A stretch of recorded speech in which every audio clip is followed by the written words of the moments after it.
Mojebu and the Is-ness by Marius and Jacqui, illustrated by Golden Lee. Once upon a time, in a galaxy far, far away, there was a most beautiful planet named Worth. Worth was truly beautiful, and its deep, clear blue oceans, fertile land, tall mountains, luscious rainforests, long rivers, and deep lakes. It was a jewel of the cosmos. With no pollution on planet Worth, it was home to many exotic animals, fish and birds, as well as a special race of humans.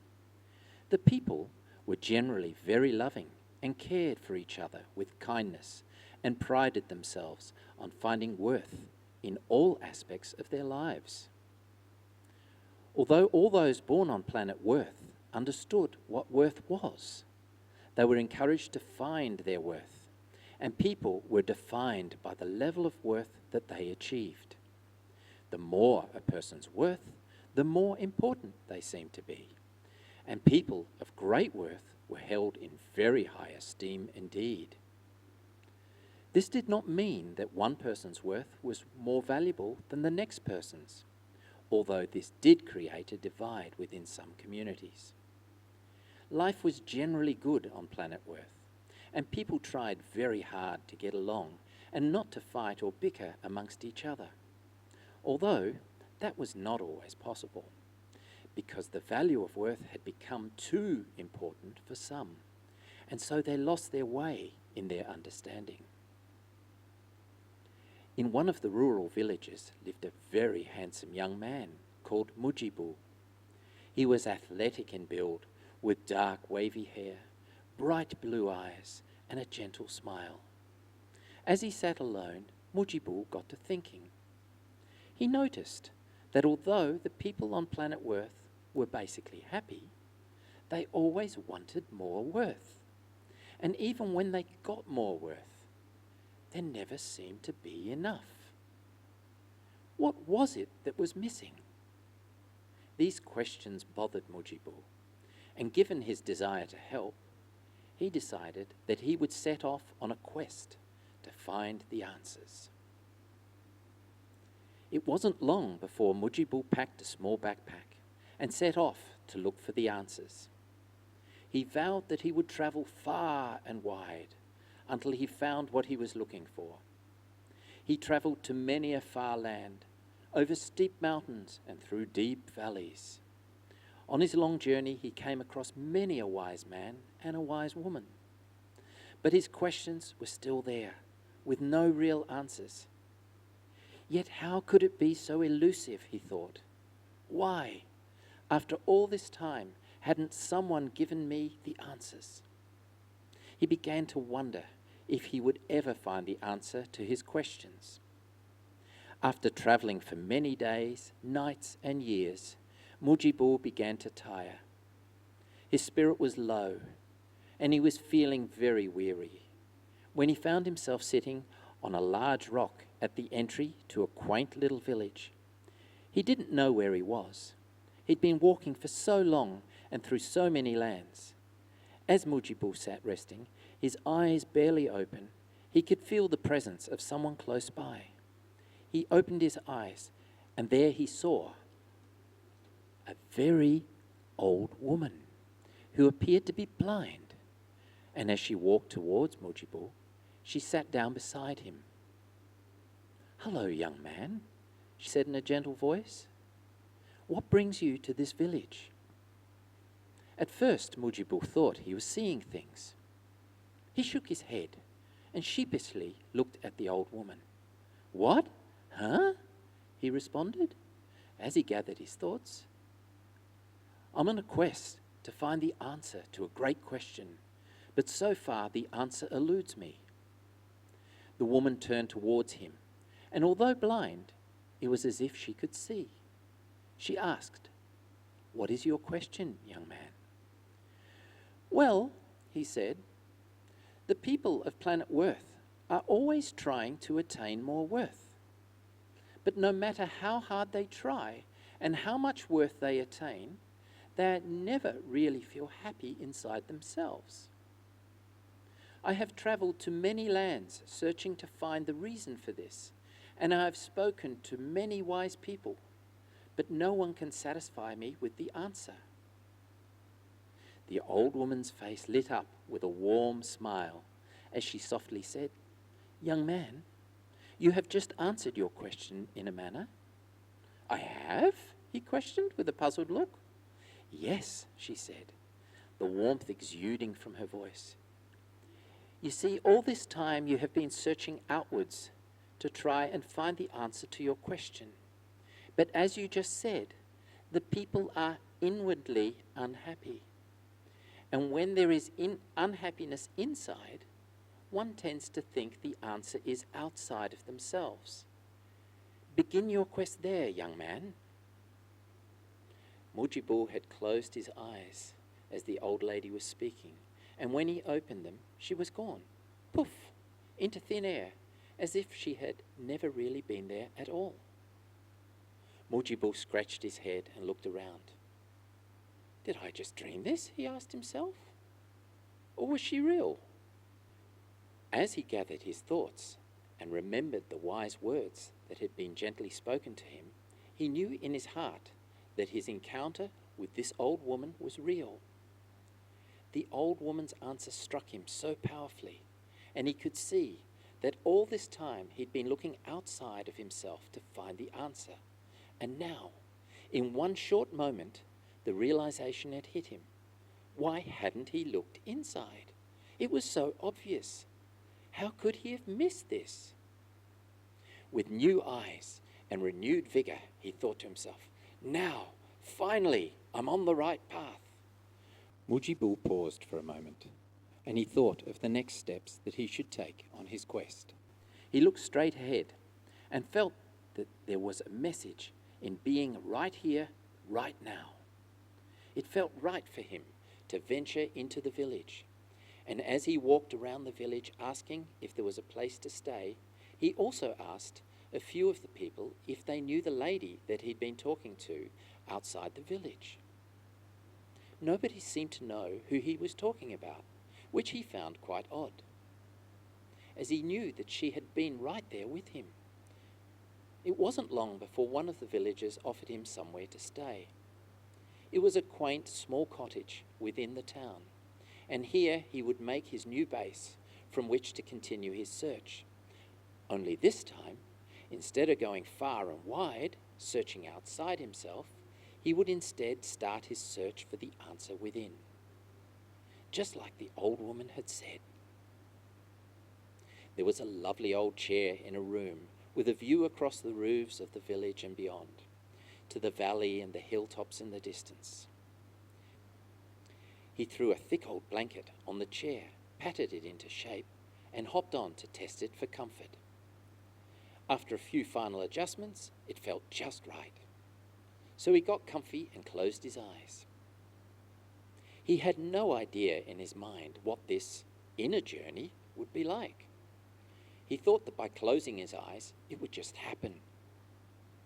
Mojebu soon found that it wasn't what he thought it would be. He was looking inside, but what was he looking for? All he found were lots of thoughts constantly bombarding him. He was thinking of what he might have for dinner, what he had done yesterday and the day before that, and his imagination was taking him to thoughts of tomorrow. He soon started to notice lots of little pains and niggles on his body. Even the odd itch would come up, and try as he might, he just couldn't seem to keep his mind focused on the quest. This started to annoy him, and fairly soon he found himself getting angry and frustrated. Why was this all so hard, he thought. He tried and tried and tried to focus his thoughts, but it seemed the harder he tried, the harder it became to stay focused. In pure frustration, he jumped out of his chair, saying out loud, "I need to get out of here and get some clear air and calm my thoughts." He stormed out of the cottage and then started wandering down the cobbled roadway until he happened upon the same large rock at the entry to the village. He sat down, holding his head in his hands, feeling very upset with himself, when he heard a familiar voice say, "Hello, young man." A voice came from right next to him. He turned, and there again was the old woman. "You seem troubled," she said in her soft, yet strong, reassuring tone. "Yes, I am," he replied. "I have tried to look within for my answer, but all I found was noise, noise, and more noise. My head just won't stop. And if it's not my thoughts, it's my feelings. And then I became angry and frustrated." "Oh," she said, followed by a very long pause. He looked at her and she continued, "Your answer lies in the is-ness." "The is-ness?" he inquired. "Yes, the is-ness, my dear young man." She paused again. "The is-ness can't be found in the mind, nor in your memory, nor your imagination. It's not in your feelings or emotions either." "Where can it be found then?" he asked. "Ah, not so fast," her gentle reply came. "You must first understand what the thoughts, feelings, and emotions are." He looked puzzled and thought to himself, "What is this old woman talking about? Of course I know what they are," he blurted out. The old woman took his hand in hers and with the gentlest of smiles said, "Look at your thoughts.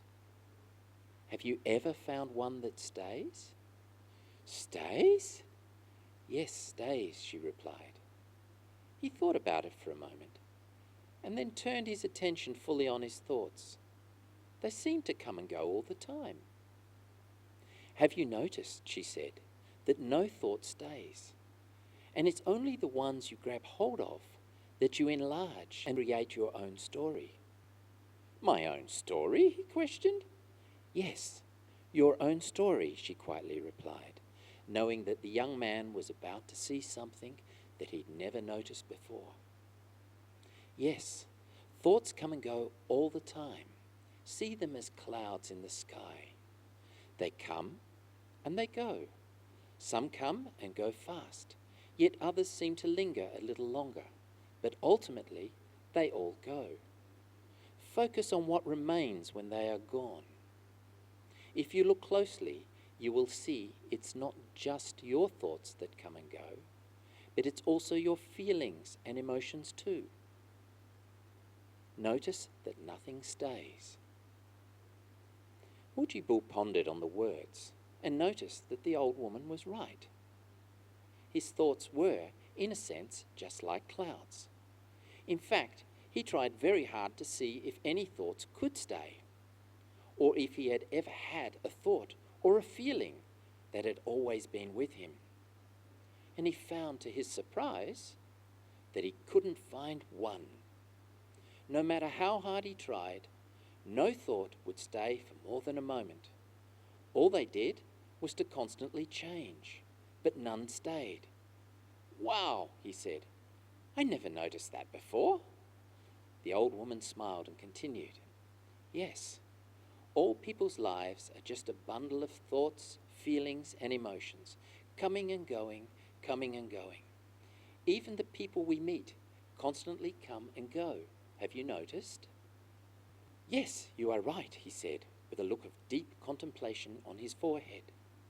"Not even the people stay. They come and go in your life. Some stay for a long time, but eventually they all go, or grow old and leave." The old woman gave him a warm smile and continued, "Now, through all of this, have you noticed anything that is always there?" "Always there?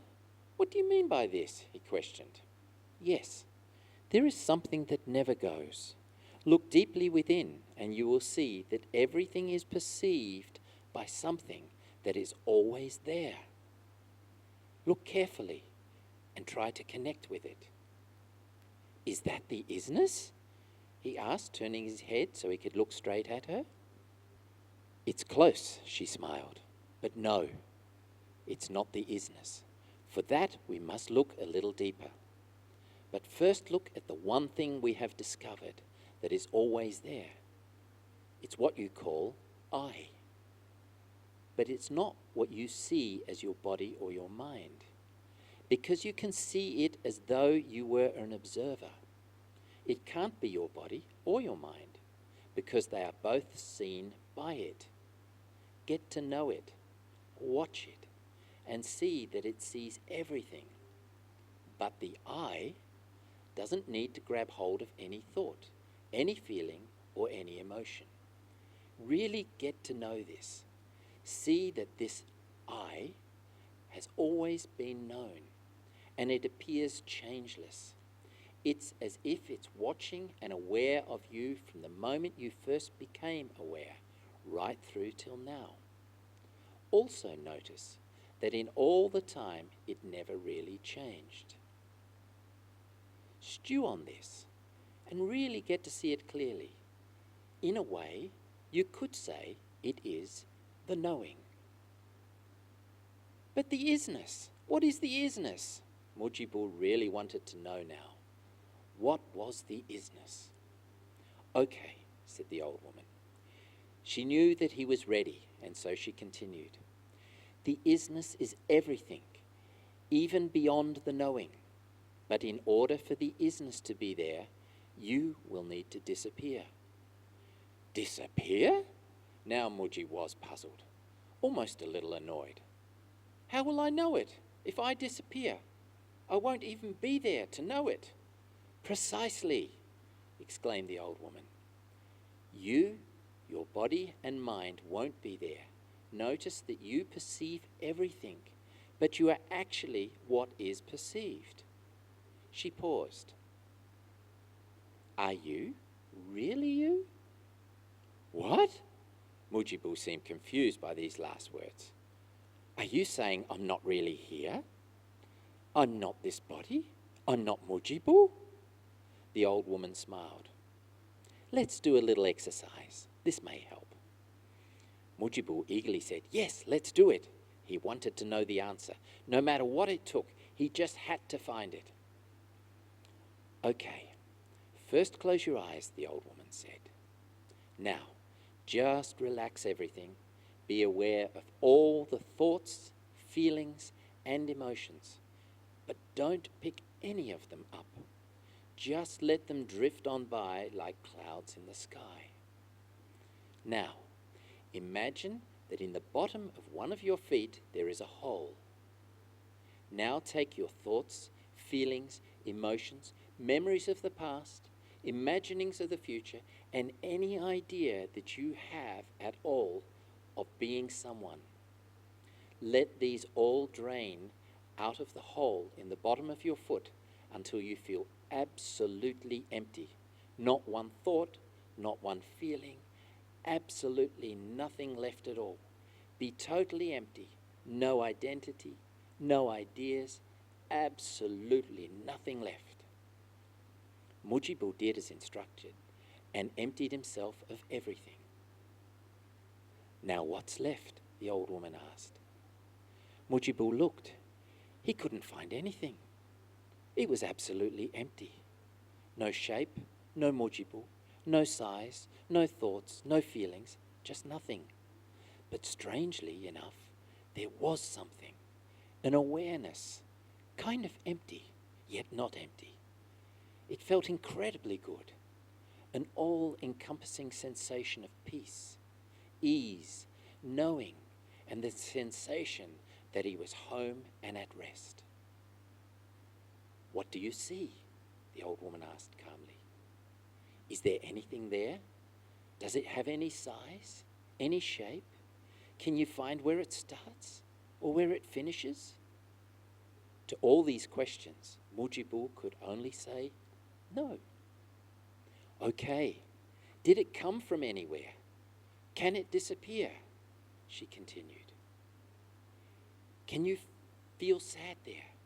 Can you be upset or angry? Does it belong to something or someone? Can it be bought or can it be sold? Again, all Mojebu could do was say, no. How close is it to you? She asked. There is no distance, he replied. This is the is-ness, The warmth of the old woman's voice was apparent. This is what we all are searching for.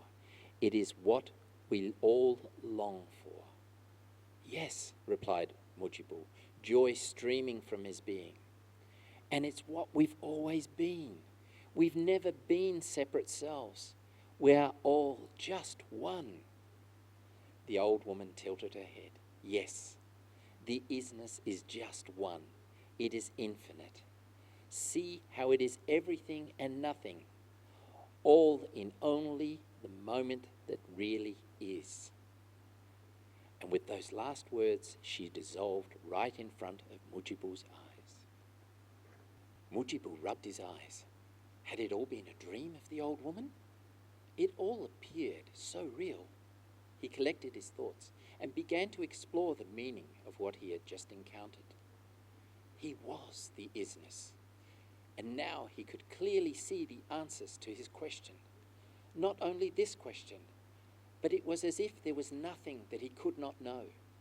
Everything was so clear, and he knew that it had always been clear. It's just that he'd never seen it before. He pondered over what he had uncovered, and now he understood that his experience on planet Earth was a finite experience, one with boundaries, just like all the shapes of things on Earth. In fact, he realized that even the idea he had of himself on Earth was just really another shape. All shapes had boundaries. They had limitations, like the outer skin of his perceived body. It had size and shape, and it was limited by that size and shape. He saw that all things on planet Earth were limited. They all had shape. They were objects.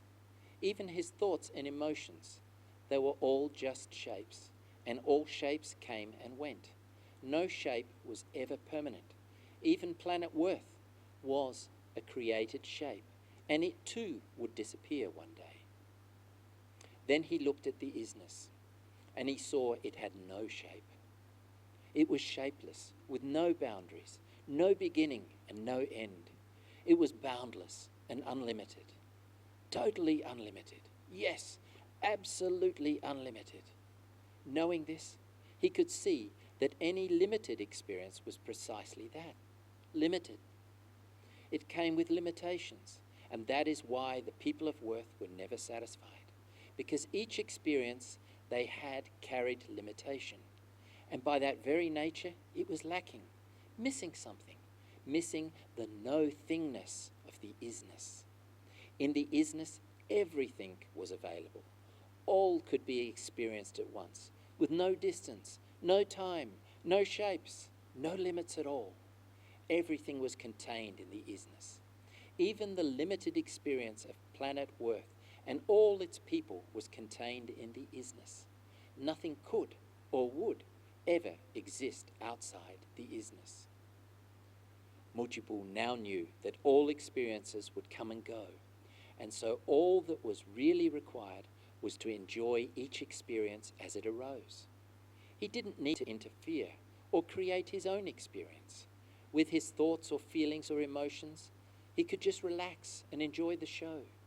In a sense, he could sit back and enjoy the movie of his life, because essentially that was all it really was, a movie contained in the Is-ness. The Is-ness is the only truth, the only constant. All else is just a play within the Is-ness.